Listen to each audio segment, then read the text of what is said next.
Well. Let me see. Let me see. Come on, switch that camera. There we go. All right. So, everyone will have to forgive me for how horrible this live stream is about to be because I'm doing the best I can. And so, we get what we get. So, I'm mobile. I'm in my hotel room and I'm on the road. And so I don't have my computer or any of the other stuff that I need to do this properly. So, a little bit of credit.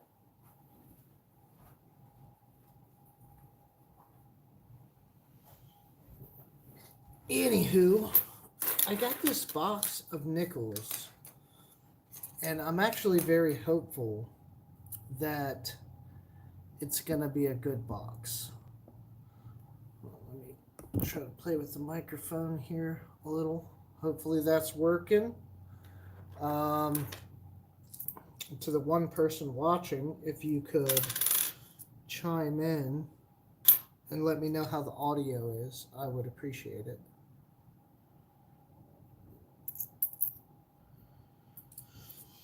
This is going to be a little challenging.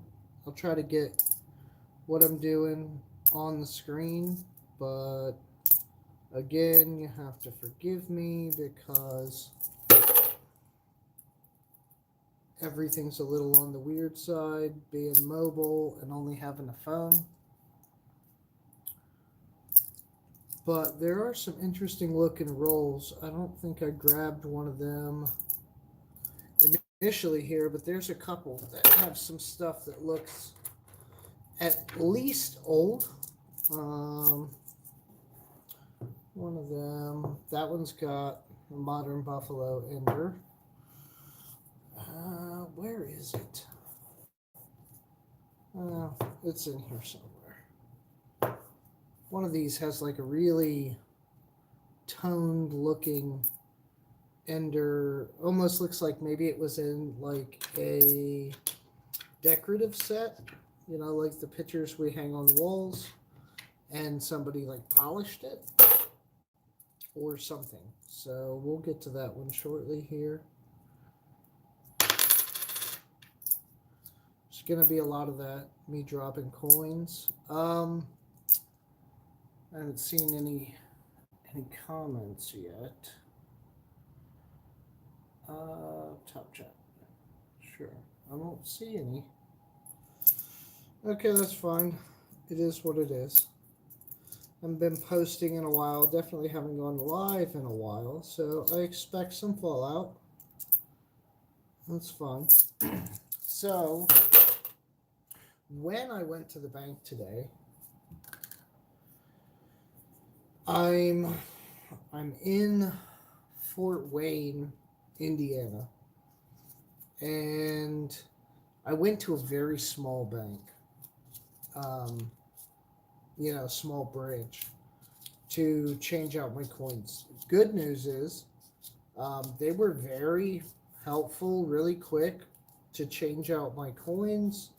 I asked for nickels, that's why I got the nickels. So nothing strange there, but I was talking with the teller a little bit and asked her if she had a crazy day, and she actually said that she did. She commented that there have been a bunch of concerned customers come in with all the bank dealings and talk. A bunch of them come in to, I don't know, investigate things and see, what was really going on, if they should be worried, that kind of thing. So I didn't see any lines or anything, but I will say, for the small bank that I was at, the parking lot, very small lot, but parking lot was pretty full. So not necessarily like anything big or crazy, but it seemed like they had seen a lot of people that day. And instead of going early in the day like I had planned, I didn't get there until late, like later in the evening, close to closing time. So they were pretty much through the worst of what they were going to see for the day. So, not really that much um, information for me to share. Ooh, there's a really nice. The light's not doing it. It's hard to see. It's a really nice 2005. There's some scratches on the front, but the rear is really good looking on that. We'll set that to the side. I'm not keeping all of the 2004, 2005 out of this just because I'm traveling. So I'm trying to keep what I'm going to try to hold on to a minimum. That way this doesn't turn into a lot of work later.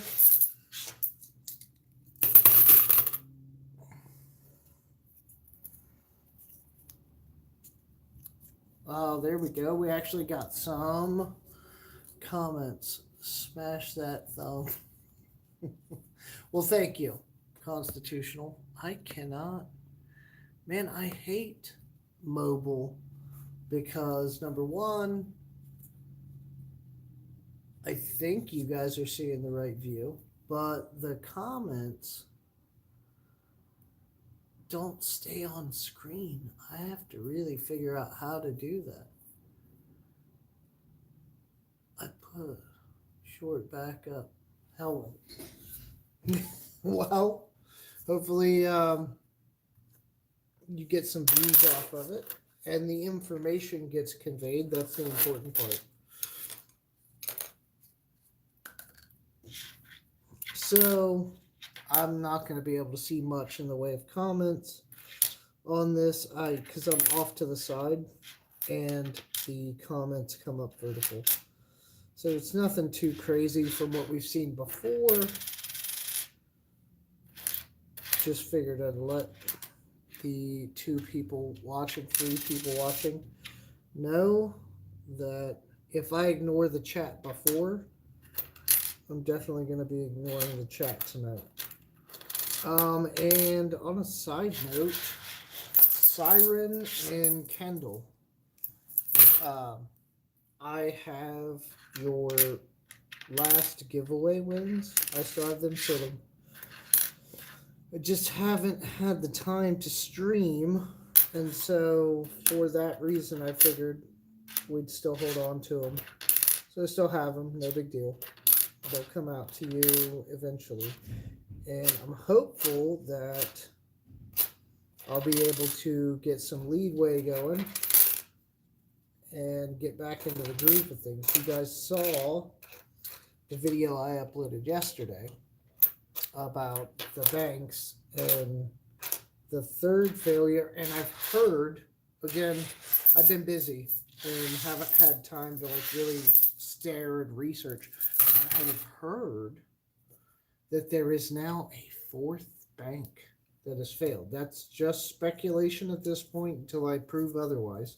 But I've seen YouTube videos where people were claiming that. So I'm assuming that they're not spreading lies. It's a really bad time to be spreading any kind of false information. But a 4th bank, I mean, this is the way I figure this will play out. I figure it'll calm down a little. And then I figure, I don't know, a couple of weeks, a month, somewhere in there, somebody else will fail. Because right now, if somebody's on the verge of failure like another bank, I gotta feel like the Fed is just like, you know, we don't care what's going on with you, just like you have to basically pretend like everything's okay for at least a while, because they don't want this to become like a quick succession. Bank failure, next day, bank failure, next day, bank failure. They don't want it to. Man, that 82. It's got some nicks and stuff, but it's decent. They just don't want it to become this cascading effect. They want to at least pretend like they have it under control and it's going to be all right, even if other banks are going to fail. Oh, there's a 59D. I'm sure I don't need it, but it's there. But they don't want to. They don't want to. They want to try to show strength and not weakness. And another failure at this point would look extremely weak, and people are already very concerned. 69. So, I don't know. I know metals went up today. I only know that because I've talked to a couple people, and primarily one that I trust to inform me of what metals had done. Because, like I said, I've been working the entire day, and just really recently had the time to go run, eat dinner, and kind of, relax for a minute. Thus, the coins. Welchco, welcome in. Now I am looking back over. Europe and Japan had a similar day in the banking sector. Are they having failures, Welchco? And keep in mind, I'm not going to be able to see the chat. Like, it pops up for a second, and then it disappears again. So if I don't respond immediately, that's why. Ooh, 1939p. I have all my 39s. I wish it was a 38. So I'm not going to keep it. But that's encouraging because that means we have old stuff in these rolls. What's Welchco say? Didn't say anything. Silver Addiction, welcome in. I'm glancing. So I'm here. Like, if you're looking at my hand, the way it's oriented, I'm directly behind it here. So my phone is off to the side here. So luckily it's on tripod, but I can't see the screen. And I didn't want it, in front of me, blocking my view of the coins I'm trying to look at. So this is what I came up with.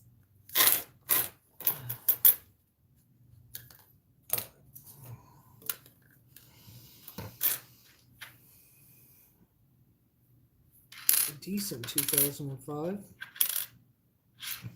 So I wouldn't be surprised. I'll have to look and see what the impact is looking like. Oh, something on that 66. See what the impact looks like in other areas of the world, but it's just not good. And when you think that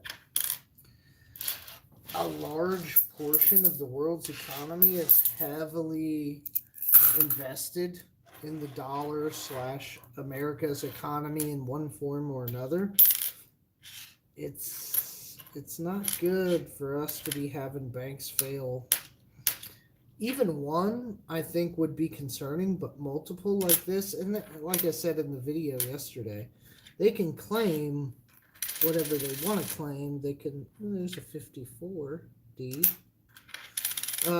They can claim whatever they want. Oh, this was a bank that was invested in cryptocurrency. Oh, that sucks. The front of this has really good luster, but the back has a grocery sticker on it. I'm just going to let that one go to the wayside. 1958. But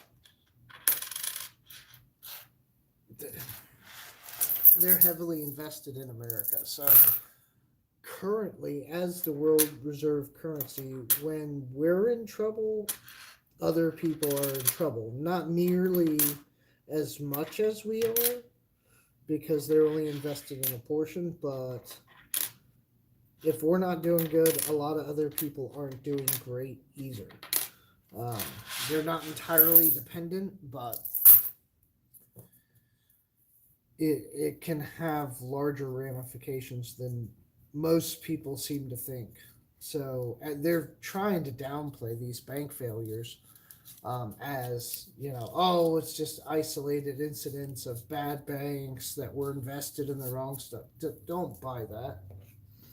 We all knew with the raising of interest rates and the way the economies have been going and post COVID and all this other stuff, we all knew there was going to be some fallout. And this is the beginning of the actual signs of that.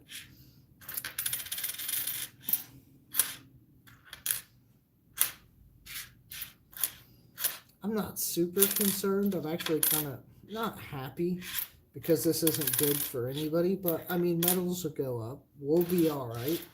Um, I don't know how stable the price of metals going up will be. I guess that depends on how bad and how long this lasts. But I don't see it as horrible, at least not yet. It's definitely not great, and yes, some people are going to be hurting. I actually saw a video. I didn't watch it, but I saw a video saying that SVB employees, or I guess at this point ex-employees, were or are trying to sell like bank merch, like shirts and different stuff that they've gotten over the years or whatever on eBay. I don't know why anyone would buy it. I mean, I guess if you want like a token from the downfall, then yeah, that'd be kind of cool, I guess. But yeah, they're trying to sell stuff on eBay, shirts and things with the bank's logo on it. I don't know if it's out of desperation, if it's like a gag, and they're just trying to cash in on the novelty of the whole thing. But really, it's not. It's not a laughing matter. A lot of people lost their jobs. Whoever was basically employed at that bank, at least at the moment. Even if they buy out and restructure, I doubt. I mean, I don't know for sure, but I doubt the new company at that point would try to find those same employees and bring them back, at least not every single one of them.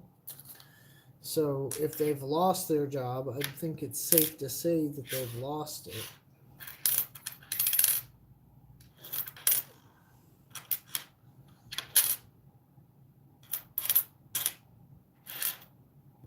There's a decent looking 2005. Put that in a pile. So, I don't know. It's going to be. I don't. It could be months before, anything else happens, substantial. But the shock waves of this are going to radiate for at least probably a year or more. I mean, especially when they print money to fix the problem, which it sounds like they're likely to do for any deficit that they can't fill with investors' money, which I don't know why anyone would invest in a bank that's basically belly up. So it's gonna probably be at least a year or so before we really start seeing these effects like trickle down, but it's going to for sure. Decent looking 86. Just stock up, keep calm, all of these things, and we'll be all right. It's funny though, Biden. I saw some clips where he was trying to reassure the public. Man, this presidency, and I know we don't like to get into politics a whole bunch, but I don't know anyone that's like super confident in anything he says. When he has a coherent thought, good for him, but the rest of the time, it's horrible. So when he's the one trying to like reassure people, I just don't feel it. And so I'm actually ready for this next election. Whatever comes. I feel like hopefully, fingers crossed, it'll have to be better than what we have going on now. I think we need to put like an age limit on the presidency and probably Congress too while we're at it. But like, really, these 70 and 80-year olds, and I'm all about fairness and everybody should have a chance and whatnot, but at some point, you no longer connect. Way back in the day when times were slower, then yes, somebody who's 70, 80 years old may not be that far out of touch with the current sentiment amongst the people. But nowadays, I, I'm about to turn 40. And then I look at like the young kids now, I feel light years away from their entire thought. Like, I can't even put myself in their shoes. And I mean that in every aspect of the word. Like, I can't, because their life has just been completely different from anything I knew. Like, they've always had the internet, they've always had Google, they've always had smartphones at their fingertips. Like, just, you know, relatively no commercials on TV and programming. Like, instant gratification, everybody gets a ribbon, like all of these things that are just realities for them just were so far from any truth that was present while I was growing up that I can't, even somebody that's 20. I mean, we might find some similar topics of similarity as far as like experiences and things, and maybe a show or something that we both are familiar with, but there's not a whole lot that they grew up with that I can relate to. I mean, I know about it, but it's a whole different world now. Facebook, people that have their entire lives from the time they were a baby to present day is pretty much on Facebook. I'm talking, I guess, about the, probably up into the teens and stuff at this point. Actually, no. Some of them could be close to like 18, 19, and they could have everything on Facebook. Imagine that, your entire life being digitally recorded. I can't remember a lot of my childhood, the day to day stuff, and I'm sure there's no pictures that survived. But some of these kids have that stuff. So nowadays, people that are too old, they're just, they're not even close to being connected to the pulse of the people.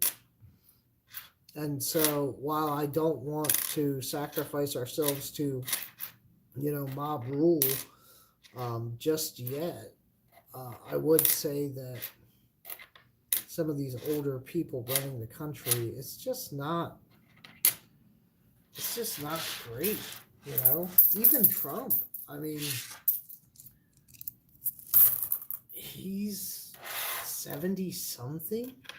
I mean, he's not a spring chicken either. Granted, he's very spry for his age and whatnot, but not my ideal candidate either. It's old thinking, old ideals. I think we could go with some younger people, and I think we'd benefit from that.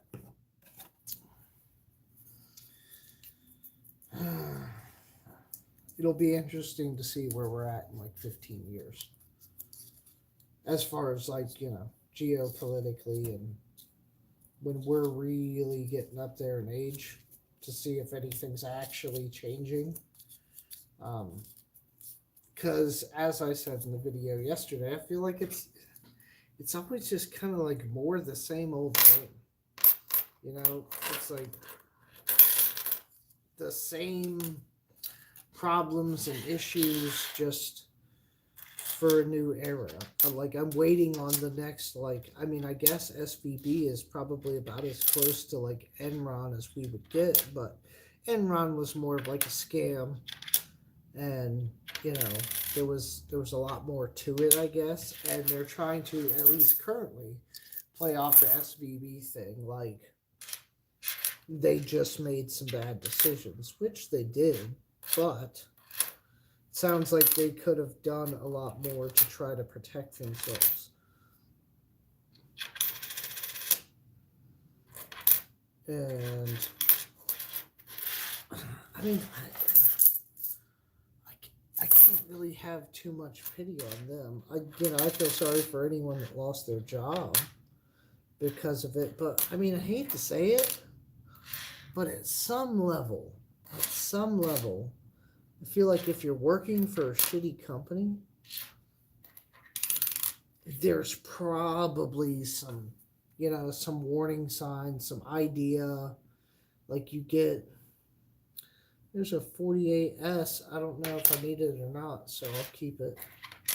Um, there's probably some idea there. If you're working for, I used to work for a guy when I was younger, and it always felt like it wasn't, the most solid company. Now he's still in business. I'm not saying that, but he's kept it going. I don't think he was like fraudulent or anything, but when push came to shove and things happened, um, he was not the type of person to really have your back, and so you're working for a small company, like essentially a person like that, you expect a little more, not credit but like trust maybe, but it was just the same as working for like a big corporation. Like he didn't in this case take any side with like me or any of his guys. He just would believe what he was told, which is fine. I guess that's his right to do so. But when you're working for a smaller company, you would think that those would be some of the benefits of it. You would be able to you know voice your concerns, address your grievances, whatever the case may be. Here's a 58D.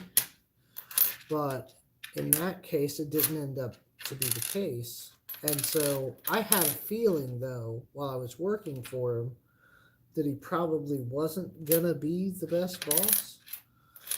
But, I was hopeful to the contrary. It just didn't end up to be that way. And I think that's where everybody else is, as far as like the country, the politics, all of these things. I feel like everyone is just hopeful. And the only reason, oh, there's a really nice ocean view.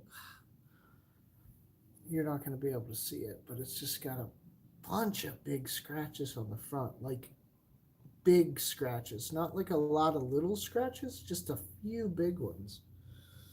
So horrible. Doesn't make it worth keeping. But I feel like the only reason this country gets by sometimes is because, people have temporary, lengths of life. And so, like, once people, like, learn and know better than to trust the government, unfortunately they pass on, and then there's a new generation that hasn't learned that lesson yet. So, like, the hope gets replenished, every couple decades or so. I think that's what's really driving us. That, and like it almost feels like now like we're part of a machine of sorts where you're a US citizen, so you just count your lucky stars you were born here and not somewhere else. Even some of the poorest people in America are better off than a majority of people in some other countries. Um, there's security, there's theoretical resources and things here that not every country has, that we take for granted, kind of, in some cases, that, you know, like the whole thing. I remember when I went to Mexico, um, like, they always say, like, oh, don't drink the water, like, and you hear that and you think, but like, literally, like, they I was in, like, probably one of the nicest hotels in the area, where I was staying, and like this super fancy hotel, concierge service picks you up from the airport, all that stuff. Like, you couldn't find a better place. They had signs warning people not to drink the water, and I'm like, well, why would you just not, like, they don't care enough to filter it or anything. They just, too much of an expense. I don't know what the issue there was, but they're just like, yeah, no, we're not gonna filter the entire building's water supply. Just don't drink it. If you need water, let us know and we'll get you bottles. Like, there was a sign in every room. don't don't drink the water. Don't brush your teeth with the water. And you're in this super fancy hotel, nicer than the one I'm in now, and most of the ones that we find in the States. And I'm like, but there's this sign staring at you, reminding you that you're not in Kansas anymore. So very interesting to see, the differences in what other people go through and consider normal. A half decent 1970. Oh, how long are you gonna be on? I just gotta bang out a quick video. Oh man, you're good. Go do your thing. 2/3 of the world lives on less than 250 a day. Yeah, I apologize about the comments. I swept off to the side. It's okay to wash your hands and body with it. Yeah. Well, I did get sick while I was there, and I legitimately don't know how, but I got sick. Like, I don't know. I mean, it could have been anything, right? But I got sick, and it must have been water. I just don't know where that water came from. I mean, maybe I forgot and rinsed my toothbrush. I have no idea.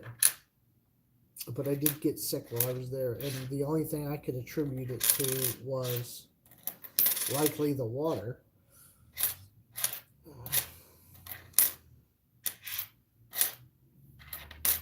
That's why everywhere we went, if we had the option, we just drank beer, because we knew the beer was safe.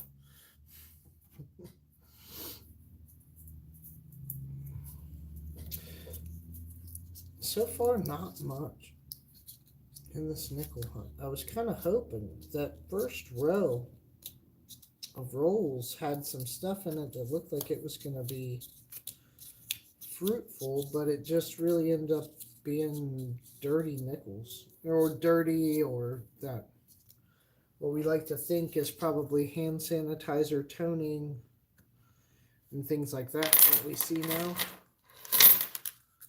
Like this, like you can see, there's a dirty one in there. Right here, what is it? Good question. What is it? 1966 with a whole bunch of brown on it?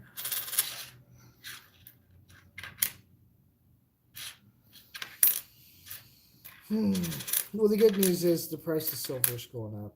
We never want it to be too artificial. And again, depending on how this thing plays out, somebody mentioned it in respect to gold, but watch out for the pullback once the general public forgets that the government is not their friend, and the things that they'll do to bail these companies out. And once they realize that there's no longer a problem at their bank and they don't have to be worried, they return to usual mind state, there will be a pullback. So, who knows how long that'll be. Could be a couple of weeks, Could be a couple of months, depending on how bad this thing gets. And it's still real early. Like somebody said something earlier. I really got to find out about that fourth bank thing. But somebody said something earlier, like, "Oh, I think we're through the worst of it," or something. Somebody at work that I was just chatting with, and I was like, "Are you kidding me? Like this happened Friday." Banks, well, some banks are open on Saturday, but for the sake of argument, we will claim that banks are, for all intents and purposes, closed on the weekends because, like, they may be having, a location open for a few hours, but it's not like normal business. The corporate offices are not open. So, um, for all intents and purposes, they're closed.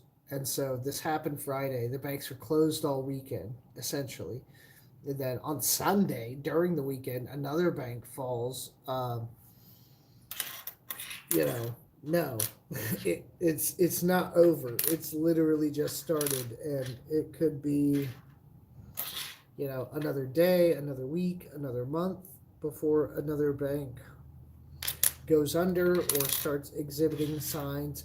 But here's the other thing, and this is and again, I'm sorry for ignoring the chat. If anybody is putting stuff up, I can't see it at the exact moment. But here's the almost sinister thing. If there is a bank out there, it's maybe just on like the edge of not trouble, but like, not doing great. The books aren't looking that hot. Maybe we have made some shitty investments, whatever. And they can just raise the white flag, and they seem important enough to get some of this handout. They say it's not a bailout. I don't believe that anymore. I really don't. And I saw a thing today that claimed that they had enough to make everybody whole. But what they're not saying in that is they have enough to make all the regular depositors whole per the FDIC. I'm pretty sure that's what they're referring to. They're not talking about everybody. There's going to be some companies, and not all giant ones, that lose from this. I'm almost guaranteeing. Now, maybe they're going to bail them out too. I don't know. But I know when they say, like, oh no, we got this under control, for sure that means the FDIC. But I challenge all of you, which, me saying this to you guys is, man, that thing's got a lot of luster. 1975, dude, too many scratches, but a lot of luster. Saying this stuff to you guys is like preaching to the choir, first off. But I challenge anyone to go really look at the FDIC insurance that everybody touts as like the savior. And yes, in most cases, for most individuals, it's gonna do what you need it to do. But it covers you as a person. If you have 10 accounts and they total more than $250,000, let's just say they do, it doesn't cover them in their entirety. It doesn't cover every account that you have. It covers you as a depositor up to $250,000. You and your wife are legally one person, or you and your husband, let's be fair, are legally one person. So if you and your wife both have, or you and your husband both have multiple accounts, and let's say you're doing well and you have a bunch of money in those accounts, and let's say it's over $250,000, well, guess what? You're only insured up to $250,000 as a person. Now, I'm almost certain that they do count married couples as one entity. That maybe that's been updated since, you know, my investigation into this, but it is not. There's a really decent looking 39. What? I mean, it's not spectacular, but it's pretty damn good for a 39. I'm gonna set that aside. But I'm almost certain that it counts you and your wife as one. It's at least if everybody's on the accounts together. Like, maybe if they have their own account, you have your own account. Maybe that might be a loophole. Again, you guys all know this stuff gets tricky. Um, but if all of your names are on everything, you're one person. So all of those accounts that you both are listed on would be the same as just one person. So not everybody who thinks they're covered is covered, and it's not every account. So if you had multiple accounts, you could lose money. Now, most people don't have anywhere near the amount of money they have to worry about losing, and the FDIC, theoretically, if they do have to step in, is going to cover you and hopefully make you whole, and you'll be all right. But how long are you waiting? I mean, theoretically and hopefully, that's almost no time at all. But your bills don't get paid. You have late fees. It could tank your credit. You have late payments. You think they're going to pull that off your credit score if you tell them, "Oh, this bank went down. My funds were frozen. I had to wait." Chances are no. There's not a lot of compassion in this world for situational occurrences. As far as institutional minds are concerned. So, I mean, this might wreck some people. Even if they do get their money back, it's a huge inconvenience at the least. So,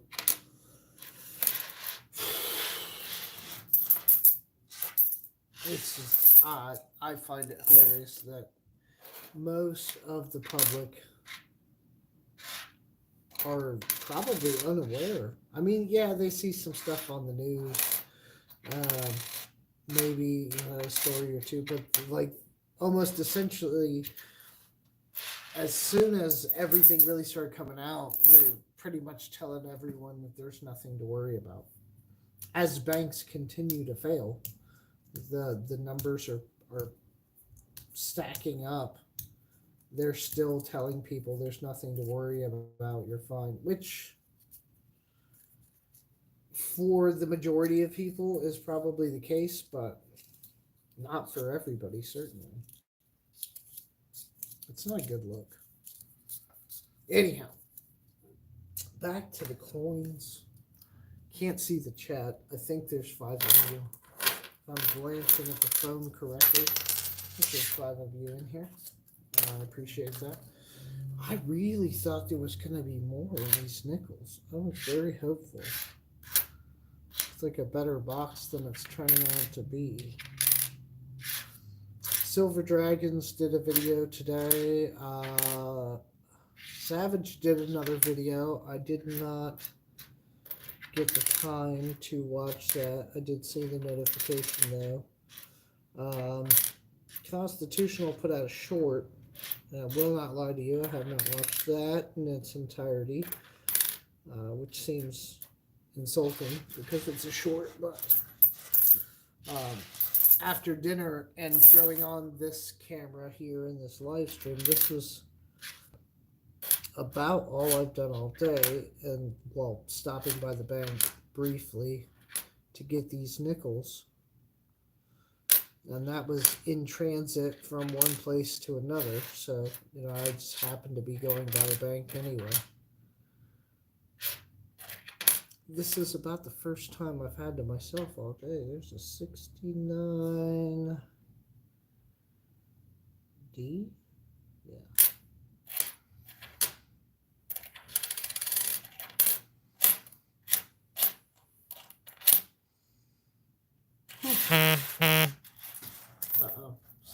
down, and some 67% of Americans are living paycheck to paycheck. Hi, Sarah. Thank you for that, Welch Co. And 67%.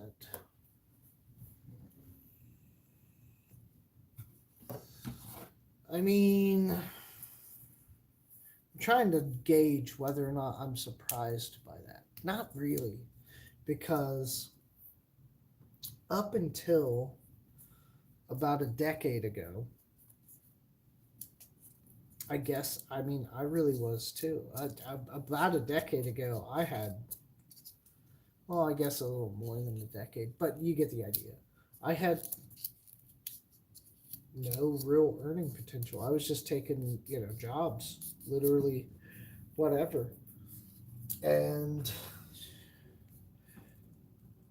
if you ask me now, I guess I can tell you, what I did and the things that I did to kind of like break out of that cycle. But the worst part about it is it didn't seem like it was like some giant turning point. Like I made one better decision and then another better decision and then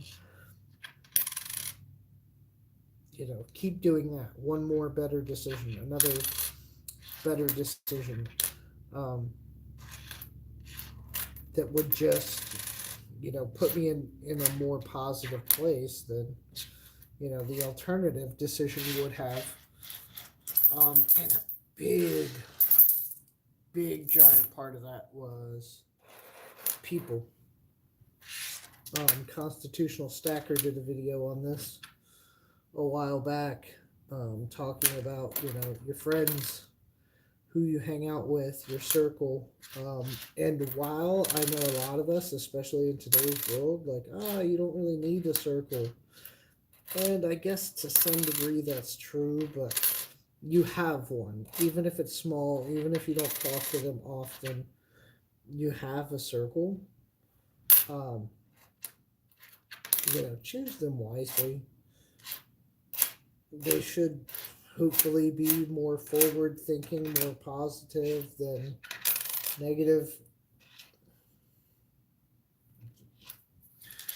And that was one of the, I guess, the biggest things for me, because I started making decisions to try to do better. And then I realized at a point that I kept getting, for lack of a better term, kind of drug back into the old way of thinking or situations or whatever, based on my environment, circumstances because of my environment, aka wrong place, wrong time kind of stuff. And I realized that had a lot to do with who I was talking to, who I was hanging out with.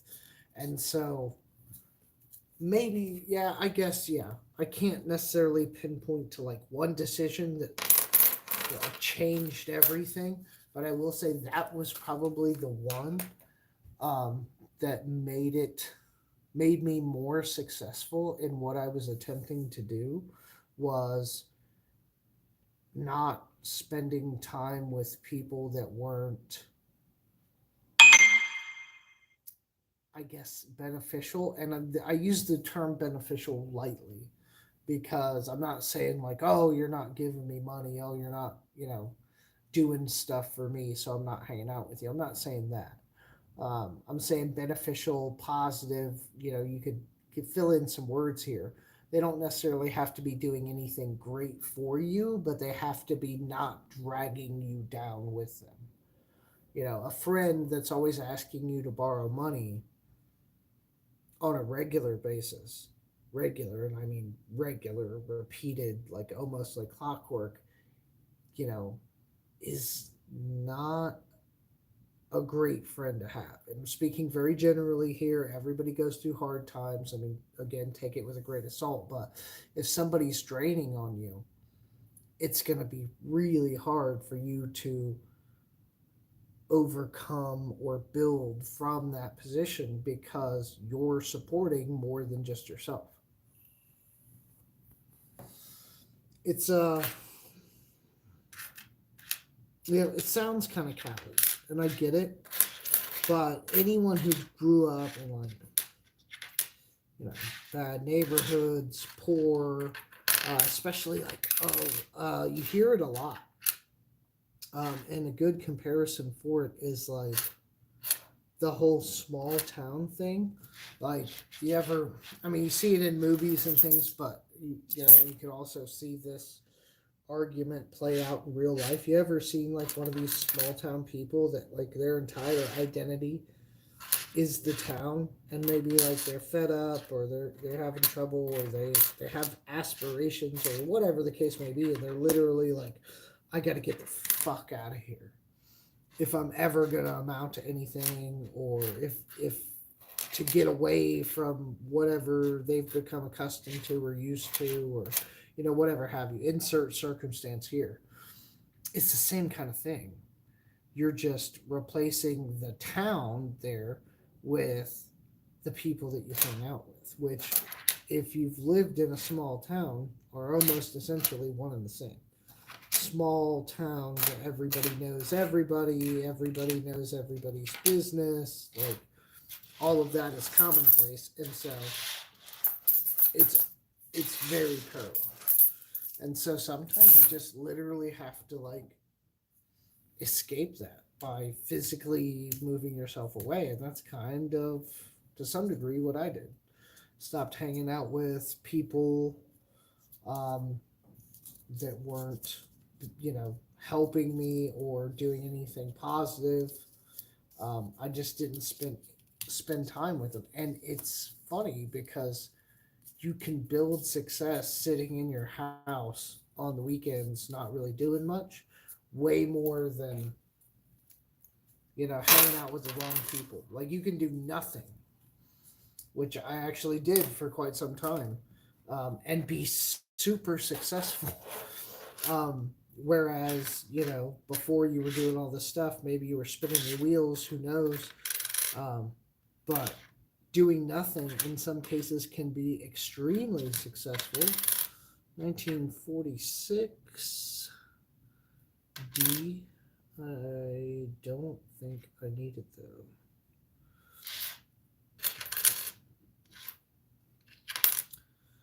But yeah, that's how I got out, was watching the people that I hung out with. Like Constitutional said in his video, it I mean, it's not like a make or break, but man, does it make it a lot easier to succeed or to be positive when you surround yourself with, you know, like-minded people, supportive people. Um, honestly, they don't even have to be super supportive. As long as they're not negative, it's almost better. Heck, no friends are better than bad friends. Again, I know I'm preaching to the choir here. I know you guys don't need this lecture, but I have to keep you entertained some way by just, other than moving nickels on the table every so often. But yeah, I don't know. We'll see how this whole thing plays out. And I don't think, at least at this point, I don't think we're anywhere near the scale of like 2008. But I'll say we're not, it's a lot closer than it was 2 weeks ago. At least from a, knowledge standpoint. This is also going to, I think, change the election. Annette's here. Hello, Annette. This is also going to change the election. I think you're going to hear people talking about more financial policy, and maybe we'll focus a little less on like what bathroom people get to use, and how many boomsticks you're allowed to have or not have, maybe some of that rhetoric.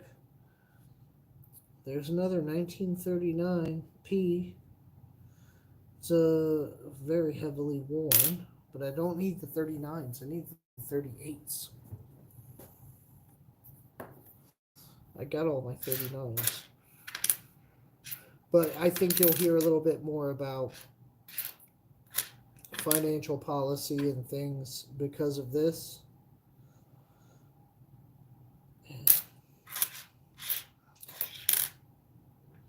I don't know. I don't know who the Republicans have to put up. I don't know what the Democrats plan to do. Um, I think letting Joe run again is probably a mistake, but I think he would have to like surrender the presidency basically and say that he's not running again.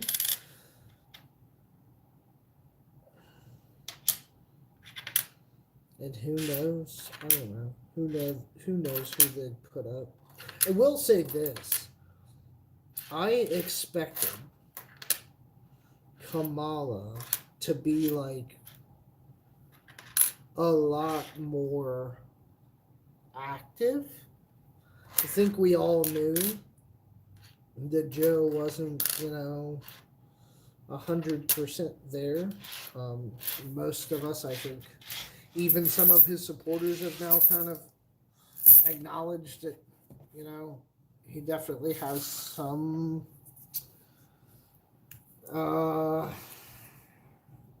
problems, we'll just say politely. Um, so I think even, during the election, I think there were a lot of people that kind of speculated that she was essentially going to run the presidency for him. Um, I really don't think she has. I mean, I don't know what happens behind all those closed doors and things, but if she has, she hasn't been very public about it. It seems like somehow it's moving along. I don't know who's pulling strings and doing what, but I expected her to be at the forefront of everything that happened and Joe just to be nodding his head off in the background, and we didn't get that, so I guess that's a win? Sort of? I don't know. I think it's all lose-lose at this point. I mean, you can try to, vote your conscience and choose the best candidate, but half the time I think we get crappy ones on both sides. Nobody really fixes it. I like Joe Rogan's comment on like his special from a few years ago. Like I think it was pertaining to Hillary mainly, but he was like, I wish she would win. That way everyone can realize that a woman can't do that job either. It's almost an impossible job, especially when you factor in Congress and all the other, bottlenecks and things, which I'm sure are necessary at different points to keep us from like falling into the wrong kind of policies. I'm sure it's set up that way and it works to some degree for those reasons, but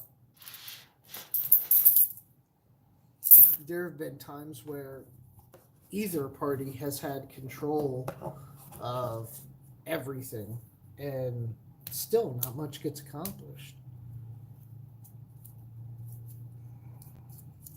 You gotta kind of wonder, like, how long we have as a country before America just implodes or something else happens or we become part of like the North American Union or stuff like the EU's doing. I mean, I feel like something like that is bound to come about eventually where we gotta partner up or team up or something to where they'll dilute the sovereignty of individual countries bit by bit until we're one global conglomerate of people. Hopefully we're better off for that, but currently it doesn't look like it. Although I will say, I think the EU's doing all right. I haven't heard like any like horror stories. Here's a really beat up something. Probably like 70.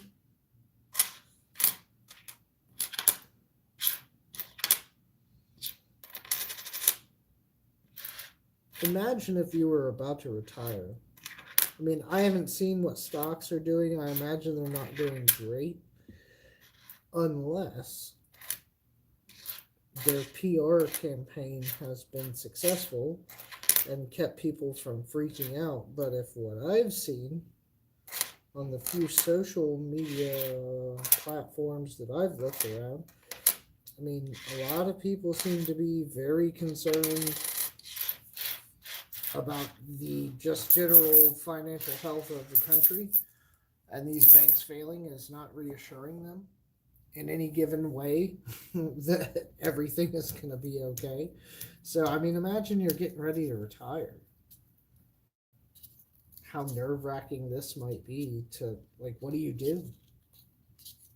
What can you do to try to protect your 401k um, from just drop? I mean, theoretically, if you're that close to retirement age, you have it in more stable assets, but nothing's foolproof. There's a bunch of people um, that were going to retire around 2008, and thereabouts, that, you know, weren't able to retire after what happened to, their retirement funds. The stock market drops at the wrong time. Here's another road nickel. I think that's a road nickel. Yeah, there's a Monticello on the back there, but man, there is nothing on the face of that. Like, let's see. The floors here, so it should be here. I don't see anything on that at all. That's kind of amazing. Although I want to say it's probably modern because the edge still looks nice. So, probably not. Thank God.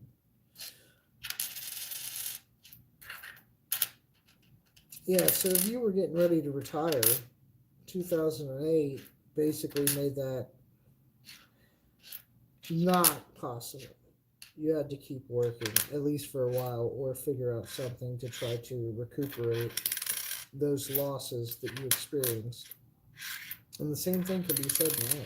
And think about that. You work all this time, you save up all this money, and then something completely, theoretically unrelated to your success happens. It's not like you made a bad investment or, there's decent looking 89, but no real fault of your own. Something just happens right before you're gonna retire, and oopsie, your account went down by $250,000 or something. Like, that's not easy to take. It may not be possible. You may have to continue working because of that.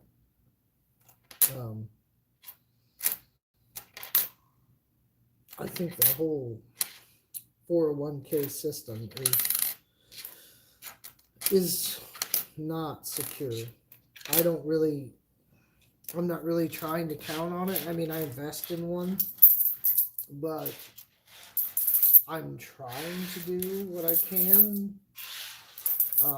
That way, that, if anything, is a portion of what I have for retirement, if I have anything. I'm not even really banking on. I'd like to, and we'll see how that plays out, but I'm not even really banking on retirement. I mean, look at some people, like, they keep pushing the retirement age back, which is hilarious, because now it's like, I forget, I want to say it's getting up there. Like, it's like, it was, I think you could take full benefits by like 62. I want to say that's gone back by like 3 or 4 years at minimum. Again, I don't follow this stuff on a daily basis, but I know it moved back. It used to be a kind of a reasonable date, and and then all of a sudden one day they just changed the rules. Nope, it's gonna be another 2 or 3 years, cause I know the guy that runs my coin shop keeps saying he's gonna retire, and he's 70, and he still hasn't yet. I appreciate everyone like trying to why is constitutional stacker saying camel toe? Um, Banks are greater than the government. Yeah, I mean they're not. I mean, well, I guess they kind of are. Um, it's funny. I mean, everybody has that joke. It's kind of became like a meme. Like the world is in debt. Who knows how many trillions and trillions and trillions of dollars. It's like, what? Who are we in debt to? Like the whole world's in debt. Everybody owes somebody. Like who's that guy? And that's the banks. Um, it's kind of crazy to think about. It's just like the Indians selling. Um, I think it was Manhattan, the island or whatever. I'm not up on my geography. I'm pretty sure that's the island that we refer to as New York, but uh, they sold it for like I don't know, $40 or who knows how much money, but like nothing, because they thought these people are fucking crazy. You can't. They want to buy the land. Okay, cool. Do you want to buy the sky too? Like, that was their thinking, right? You can't own the land, So you want to give me $40? Like, sure, I got a bridge. I'll sell you. I'll take your money. And so, like, they didn't really get it, but they learned, didn't they? They learned, all right. And that's kind of where we're at. It's like a game of sorts, and you gotta play to win. I'm not saying cheat, but play to win. As stackers, at least we have some physical assets. They may not always be valued the way we'd like. We may not always get what we want for them when we sell, if we sell. But, at least we have something physical, which is more than most people can say. People in real estate, you have stuff, um, physical assets, these kinds of things. Everybody's living paycheck to paycheck and off of credit, which is horrible. Um,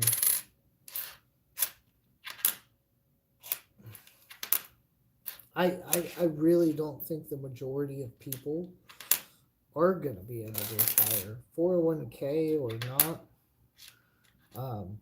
I just don't think, with all the other factors in there, I don't think most people are going to be set up to when the time really comes. Stock market tanks, assets dip, who knows what. And something happens, and then all of a sudden you're not ready. There's some kind of emergency vehicle stuff going on. So they just want to go by blaring sirens. Saw an accident earlier today. I I think everybody was okay. I didn't see any ambulances on the scene, but it caused a big congestion pile up. Does anybody think, like, really, does anybody have any ideas like where we're going to be in like 20 years? I keep thinking, with all this technology, automation, chat GPT, and the AI starting to form, 20 years, 2 decades, in today's time frame, and how fast things move, I feel like that's you know, you know, as close to a lifetime as a lot of people want to think about. I mean, because things move so fast now, it's always changing. But 20 years from now, we might be on universal basic income. The machines might run everything if they haven't taken over already by then. What's this? 1978. Um, I think that we're going to be not out of work completely. I'm sure there'll be some stuff, but I think that they're probably right. I think in another decade or two, automation in general and AI will have made it almost useless to hire people. The only reason we still hire people now is because the technology is too expensive. And it's getting cheaper and cheaper every single day. So, 10, 15, 20 years from now, I think it'll be much cheaper to have an AI driven robot do a specific task as opposed to the liability of allowing a person to do it. Person needs time off, person needs benefits, person needs, insurance because they could mess up and hurt themselves. um, Accidents happen all the time. If a robot gets hurt, your robot's broke and you fix it, costs you a little bit of money, but a lawsuit costs you millions. Especially somebody really gets hurt or dies, those lawsuits are very expensive. And I'm not being callous, I'm just speaking of the facts here. So it would make a lot more sense, especially if it's anything even remotely dangerous. Um, almost all of those jobs are going to go to machines. Like, they'll have a machine that does the job of a linesman that can run lines, repair lines, do whatever it needs to do, all on its own, and then, we don't have to have a guy go up there do that. So that job will go away. And truck drivers, I feel like that one's a lot closer than everybody wants to think about. And then we're going to be the old crotchety people talking to our grandkids and whoever else, saying that we don't like sharing the road with all these robot vehicles. We're going to be like the old people that won't change their ways, But all that stuff's coming. Like, the world 15, 20 years from now is going to be almost completely different from what we have now. I mean, look back before we had cell phones for, well, I guess they came out in like the 80s. They were super, super, super expensive, but technically you can say they came out somewhere in the 80s. They became more affordable by, I guess, like the late 90s, maybe. So that took some time for them to really become, kind of affordable. Most people started getting them. I think definitely by like the 2000s, like the Nokia era and stuff, more and more people were getting them. And so all that took like so much time. But now, like, look how far we came. I still remember the first smartphone that I bought. I went from, whatever we had, dumb flip phone, whatever it was, to the first Android phone that was offered, by a carrier in my area that was, reasonably priced or whatever have you. And I remember just how amazed I was at like all the stuff. It had a calculator. It could do this. It could do that. I don't even think it really had like a had maybe a calendar of sorts, but it wasn't like as refined as it is today. It wasn't even that great. The camera was still crap, but we thought it was amazing because at the time it was, and all of these things. It I thought it was crazy. The power. I had the whole internet in my hand at any given time. I think that was the first phone that I had like GPS on, and I could like do turn by turn directions. And I was like, oh, this is great. I don't know how to get anywhere now.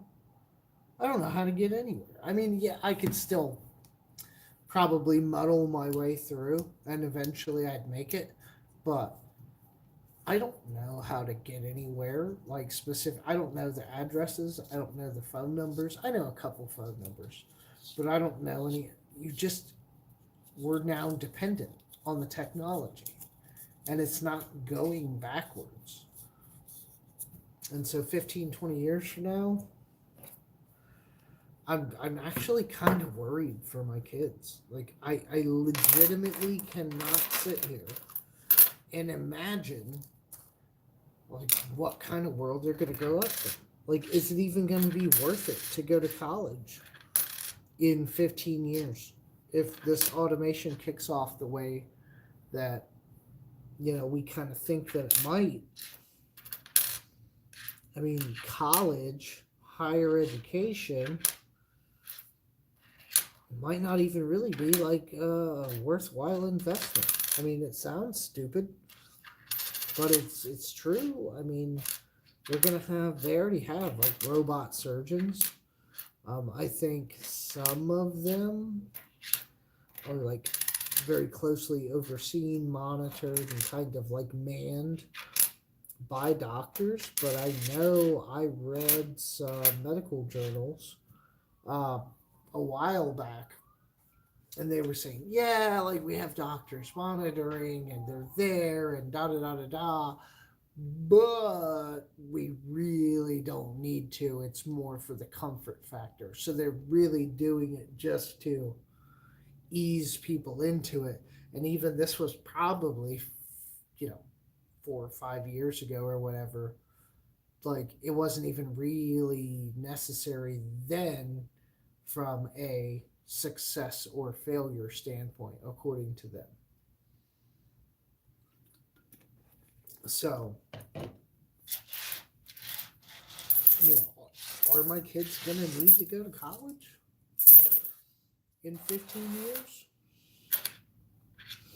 I'd like to say the answer is yes. And while it probably will be to some degree, what they're going to study or choose to study, that is going to be up for debate because, you know, a robot can weld and do all kinds of. They got them working in fast food. I saw something, and I know I've seen a couple different things. I forget what restaurant this was. I was watching something. They were talking about it. They had a robot back there, and only like 2 or 3 people in the restaurant, and it's basically like COVID kind, and it kind of makes you wonder, like the whole COVID thing. And I'm not going on out here on the conspiracy territory, but let's think about this. The world of automation was going to be a hard sell because, you know, people, we're very social creatures. People like seeing people. If a person can do a job, most people would probably more prefer and feel comfortable with a person doing that job as opposed to a robot. So, for instance, a lot of other countries, people still pump your gas. Now, the Teslas and some of these electric cars, they're making like little robotic arms that when you pull up, it'll connect, itself. It'll snake up and out and has a camera, can see. And will dock to your car and begin charging it. So, you know, it's not quite the same, but you get the idea. Like it's gonna plug itself up to your car. Seems like a little thing, right? A person could do that, but they're gonna make it a machine. 1941 P. I'm sure I don't need it, but it's there. Starting to pull some older stuff, but the whole pandemic thing kind of got us used to not seeing people, not going into restaurants. You have to go through the drive-through. You have to, you know. I remember I went to urgent care the one time that I probably, I don't know if it's COVID, but I guess I probably had it like twice now. But I was sick, and I wanted to get checked out. I wanted my daughter to get checked out, um, and so I had to go to like urgent care. This is like towards the end of the pandemic, like things were kind of winding down. Um, I guess it was like early 2022. I guess, yeah, somewhere in there, like January, and like I don't know what, like I guess I tried to walk in. There's a 1970 S, but the back's got a bunch of stuff on it. I'm not gonna keep it. Um, and like I think I tried to walk in, and there was like a sign on the door, and the door was locked and said like you had to call. And so then I had to call, and then I called, and they're like, "Oh, you got to get on your phone. You got to get on this website. You got to fill out all this information, all this, that, and the other." And I'm thinking, like, sit in my car in the parking lot. There's a 68S. It's not super great, but we'll keep it. Um, and sit in your car and fill out all this stuff and do all this. And I'm thinking, like, what if you were old and didn't have a phone? Like, no, at that point, they didn't care. It didn't matter. If you didn't have a phone, well, or, like internet capable phone or whatever, you were going to have to call somebody and figure out your problem because it was no longer their problem. It was just expected of you to have these things and to be able to do these things in order to receive medical attention. And so I think that was kind of like not a gateway, but I guess conspiracy land. It got us. It kind of broke the cycle of what we thought was acceptable and normal, and um, I guess convenient. And like I remember bitching in the lobby of the thing because like I had told him like, yeah, I'm coming and I'm gonna bring my daughter. And like me, and being reasonable people, I said that to him on the phone. I thought, surely they're hearing that like I want to get 2 tests. But then when I got there, I learned that per what they decided, they were only going to test me because I forget what their silly justification was for it, but they're like, oh, if you have it, then she has it, and blah blah blah. Yeah, we just assume. I don't know. It was some weird something like that to where they were just like, yeah, no, we're not gonna mess with her at all. So they didn't even make her an appointment. And I told them like, no, I'm here. I would rather just get her tested to know she's in the clear, and I can just stay the hell away from her for 2 weeks or whatever, and she'll be fine. Nope, nope. They refused to test her, and it like basically treated me like I was being difficult. And I remember people in the lobby of the place looking at me like, I was a Karen or something. And I guess for some intents and purposes I was, but like I had not been actively going through the pandemic. I was working every day. I had never gotten it. I didn't have any reason. There's a 53P. I didn't have any reason to go get tested. Nobody was ever sick. So it was just like really my first time, even being in a medical facility in the pandemic. So I guess I hadn't learned that they had become infallible. Like you couldn't question them. You couldn't say anything to say anything contrary, or to even ask a question seemed like blasphemy. And everybody stared at me like I was an asshole, um, for talking to them the way that I was talking to them, which I wasn't being rude, but I was like, no, like, I want to get her checked too. Like, we're both here. Like, I don't want to, bring her back to get her tested later. And I know I have it at that point. So, like, then I would come, like, there was no rationality to their thought process. Like, it was just do as we say and move on, which, was interesting. And so I think the whole pandemic thing has made it very convenient for us to kind of change the new way of life as far as like what we think is normal and acceptable. Like, there's a KFC in my town, and I'm gonna say this. Last I checked, which I don't check all the time, but as far as late last year, for sure, they still had not opened their dining room. It's just no questions, don't care. There's no longer a dining room at this establishment, and you have to go through the drive-thru. Nobody can come inside, and that's somehow acceptable. Just like if everybody thinks about, I don't know about your grocery stores, but I know my grocery stores, the Walmart, the Kroger's, the Myers, um, and whatever other grocery stores you might have. All of these stores used to be 24 hours, right? And now they're not anymore.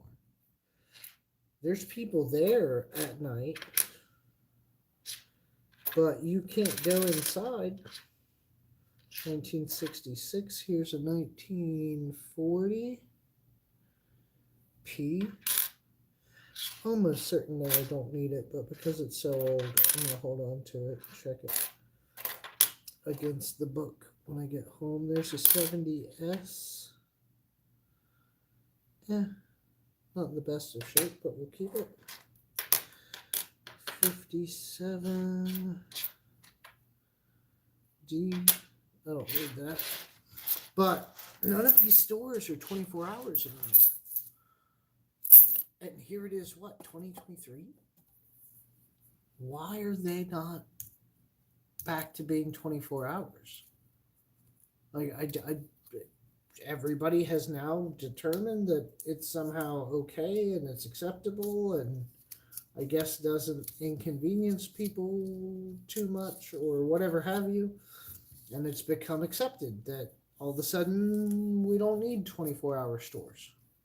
And, need, I guess, is a strong term, but I'll tell you what, when you're on third shift, a 24-hour store can be really nice. When you have an emergency, I don't know, something happens at your house, or, pipe bursts, not big pipe, but like little pipes and stuff that you can probably handle. You need a tool, you need a something at 2 in the morning or whatever. An open store is a really nice thing to have. Now all of a sudden you don't anymore. There's nothing open past like 11 o'clock in my town. Well, maybe a couple bars, but no stores. They all close down early. And it doesn't seem like there's any plans to change that back. Let me see. I think I just got a comment. See what's going on in the chat. I'm fat. I want dinner. Well, I ate dinner. I went to this Japanese place that's right next to the hotel, and I like going there, but I hate it because I always feel like I order too much. Um, kind of not overeat. I don't know, stuff myself, but there's a lot of good food, and it's hard not to get the food that you want. Where'd the comments go?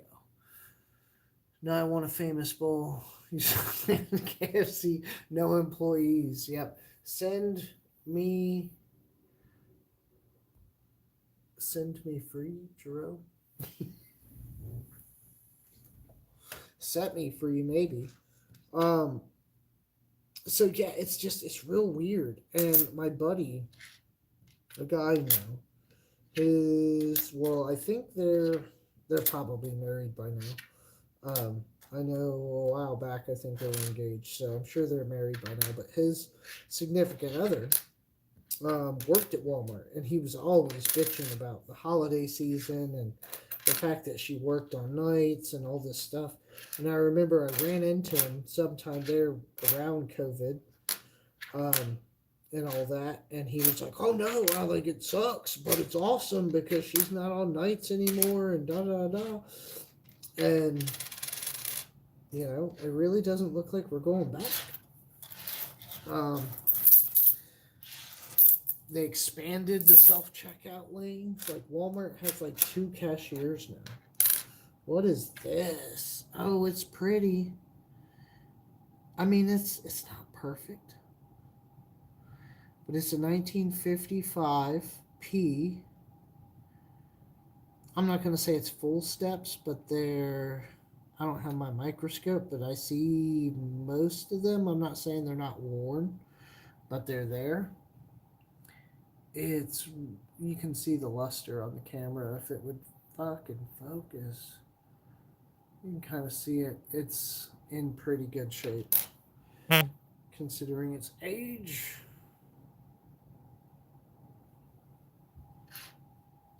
But yeah, I mean, I don't know. I think the whole pandemic thing has gotten us to accept a lot of things that otherwise I don't think we would have accepted. And now it's become okay. Like, I watched a video the other night. Some guy. And there's this whole thing now about the restaurants on Grubhub. There's this thing, if you don't know, called ghost kitchens. And while I knew this was kind of a thing, like I had no idea how like far down the rabbit hole went. And it's also super scary because if you talk and look up the information, like the health inspectors are getting like super concerned because someone will open up a restaurant with a kitchen, right, and then get certified to serve food, get their inspection report, cool, but then they'll open up all these ghost kitchens from that same restaurant. So this could be like cross contamination problems, and whatever else. I mean, just foodborne illness, and who knows. But it creates problems. But they've found in some areas there are like whole companies that will like open a kitchen and then run multiple kitchens, so to speak, out of like one location. This guy that did this YouTube video, and I'm sure he's like out somewhere, West Coast something, but he found on like Grubhub or Uber Eats or one of them, one address, just one address that was shared by 40 different restaurant listings under these like ghost kitchens. And in some cases, like they're they're serving the same food under different names. So like where you pull up that app and you're looking at, oh my god, there's a taco place and there's there's this place and there's that place and I have all these options. No, you don't. It's all the same restaurant. They're just serving, a couple of different things, and they've listed them accordingly. Like it's it's very weird, and I guess the health inspectors like don't like it at all. They actually shut down one um, company or restaurant or whatever for like health code violations, and that company went and opened themselves back up at like another ghost kitchen location, and went right back on like there was never a lapse in business under, and I think they used like a slightly different name, but it was the same people running it. Is that an S? It is. It's an S. A 1951 S. I almost guarantee I need that. I'll be surprised if I don't. So I'll keep that. But yeah, I mean these the ghost kitchens, and then the one guy said when you go in to, I think I'm gonna wrap this up. I still got like 2 rows in here, but I think I've done enough damage for the night. But guy says when you go in to this 40 plus restaurant address to pick up an order, there's like a TV and like I don't know, like a scanner thing, and like they use a lot of the phones to communicate the the delivery order stuff, and so like they check in basically on their phone and then enter in, like select their person's name on the list of like who are you picking up for, and then it tells them to go to like an automated locker thing, and then their phone will beep, or I don't know, whatever beep, something tells them that their order is ready and to go pick it up at one of those lockers, and then the locker unlocks and they get the food out of the locker. They never see a person. So, if that's the road that we're leading down and that's become acceptable now, you know, you might be able to run a successful restaurant in 10 years without really a physical location for anyone to have any you know experience at. I just went through and did the like and comment on yours and made sure I had the right bell. Well, thank you, CM Silver and Gold. I appreciate that. Welchco says, I hate this mobile streaming. I apologize. Sounds like MS Media. I don't know who it was. It might have been. I don't know. Whoever it was, it's not somebody like I follow. And I just like came across it. And I can say like I knew, like I think most people have heard of like the Mr. Beast burger where he started opening up, and those are ghost kitchens, and he's very public about them. And he kind of admits that, and that was a good way for smaller restaurants to stay open during the pandemic because it increased their revenue being able to sell his stuff too, and bring them sales that otherwise wouldn't theoretically be there.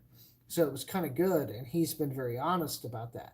But the thing is like this dude did this thing, and there were like all kinds of like there was a they were selling Chuck E. Cheese pizza under like another name, and the name was like somebody, one of the characters in the animatronics like band, the Chuck E. Cheese band. I don't know, one of them's Italian or something, and they were using that name, and the pizza that they're selling people for, I don't even want to think about how much people are paying. The pizza they're selling comes from and is made at Chuck E. Cheese, which, as a lot of people will tell you, is probably some of the worst pizza you can get. but they found like Chili's and all these other restaurants, um, running these ghost kitchens out of them, and so like you order something, I don't know, tacos or who knows what, and it's coming from like Steak and Shake or Outback Steakhouse or just all these other restaurants. Like it's not a new restaurant. I guess is my point. Like it's the same thing. So why wouldn't you just say Outback Steakhouse is serving you blah blah blah? It's like the illusion of choice. Like it's the same 20 restaurants in your town or whatever was there before. But you go on to Grubhub or Uber Eats and it looks like, oh my God, there's all these restaurants, there's all these choices. Like, no, it's just the same restaurant selling you different stuff. So I feel like that's become more acceptable. The lack of people, the change of pace, and now with these bank collapses, it's going to be the digital currency. I mean, it's coming. It's coming, and the majority of people are going to welcome it with open arms, and then they'll have the full control. They won't stop printing money right away, um, but it's not going to be long. I mean, at the rate that they're going, I would be surprised if money lasts another 20 years. Physical cash and coins.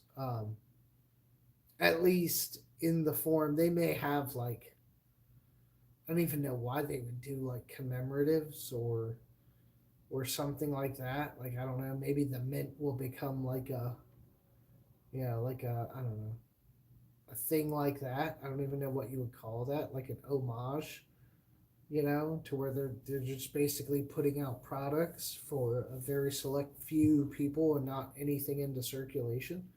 Um, but I feel like it's a given at this point. It just depends on how long, um, and at the rate we're going and all the stuff that's happening. I think it's just getting closer and closer. And then they'll have full control. What was it? Somebody said in China they use like a few different apps and like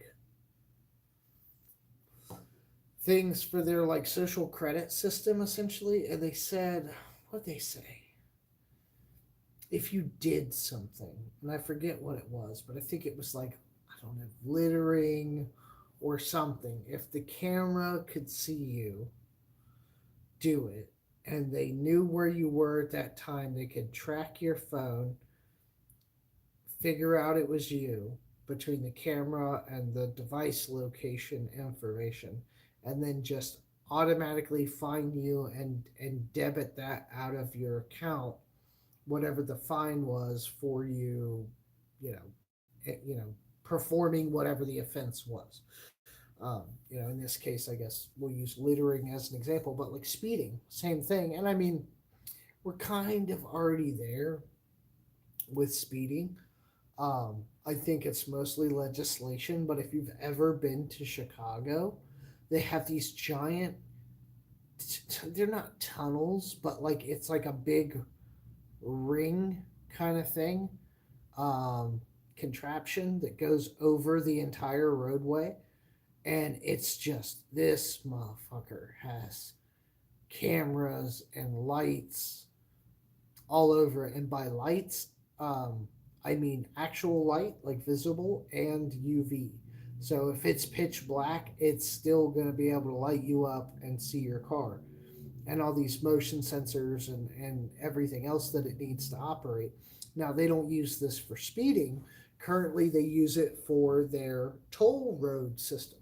So you can literally just drive on the road and it will assign the toll to your car, your license plate number, and you have 2 weeks to log on to their system, sign in, make an account, whatever, with your license plate number and your information, and pay your tolls through their, I believe they call it iPass.